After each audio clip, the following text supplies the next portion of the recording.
সরকারের প্রথম মাস কাটল। দ্বিতীয় মাস থেকে আমরা নতুন বাংলাদেশ গড়ার ভিত্তি হিসেবে নতুন শ্রমিক মালিক সম্পর্কের সূচনা করতে চাই। এটা দেশের সবার কাম্য। দেশের নতুন প্রজন্ম নির্ভয়ে যেন তাদের ভবিষ্যৎ নিয়ে এগিয়ে যেতে পারে, আমরা সেই লক্ষ্যে কাজ করছি। আমাদের দায়িত্ব অনেক। ন্যায়ভিত্তিক একটা সমাজ গড়ে তোলার জন্য একসাথে অনেকগুলো কাজ আমাদের হাত দিতে হবে।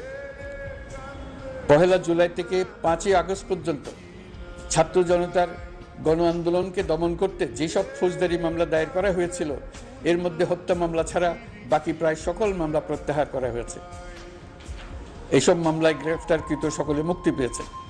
দায়িত্ব গ্রহণের শুরুতেই অন্তর্বর্তীকালীন সরকার বিচার বিভাগের বড় সংস্কারের কাজে হাত দিয়েছে।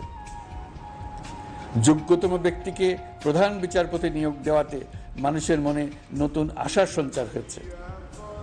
আপিল বিভাগের বিচারপতি নিয়োগ